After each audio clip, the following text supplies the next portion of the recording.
রাগের মাথায় আপনি সন্তানকে বললেন তুই মর, ফেরেশতারা বলল আমিন। তোর ভবিষ্যৎ অন্ধকার, ফেরেশতারা বলল আমিন। রেগে মেগে আপনি আপনার মেয়েকে বললেন জীবনেও তোর কপালে স্বামীর ভাত জুটবে না, ফেরেশতারা আবারও বলল আমিন। আচ্ছা, আপনি না সেই ব্যক্তি যে তার নিজের জীবনের চাইতেও সন্তানকে বেশি ভালোবাসেন?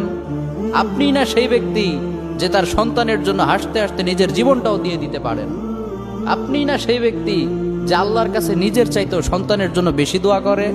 তাহলে কি করে নিজের হাতে নিজের সন্তানের এত বড় ক্ষতি করতে পারলেন? Doesn't make any sense. Common sense বলতে কিচ্ছু নাই আপনাদের? আপনারা কি জানেন না আপনাদের রাগের মাথায় বদদোয়া করাগুলো ফেরেশতারা আমিন বলে? দাওয়াতুল ওয়ালিদ আলা ওয়ালাদি, বাবা মা তার সন্তানের জন্য যেই দোয়া করে সেটা ভালো হোক কিংবা বদদোয়া হোক, আল্লাহ সেটাই কবুল করে নেয়। এজন্য খবরদার, নেভার কার্স ইউর চিলড্রেন। রাগের মাথায় কখনো সন্তানকে অভিশাপ করবেন না। খুব বেশি রাগ উঠে গেলে তার জন্য উল্টা